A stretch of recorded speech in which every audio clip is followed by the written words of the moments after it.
Out of 50, our next question is Ohm's law. That one is a 9th question.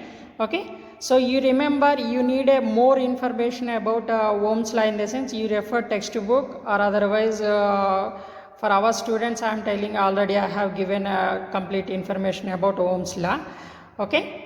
But here these Ohm's law here I am going to define, it's for only a short answers. That's why I have given a modified or a simplified answer only.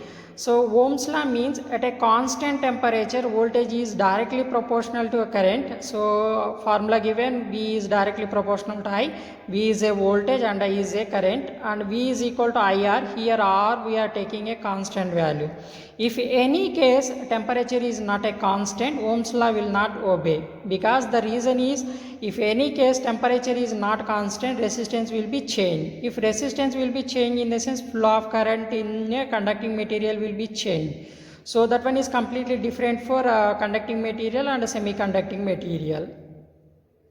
If you feel this information is worthy and useful for you, in the sense, subscribe my channel and then refer to your friends also. Your friends studying some other colleges, you have to refer this channel for your friends also. They will also use this opportunity.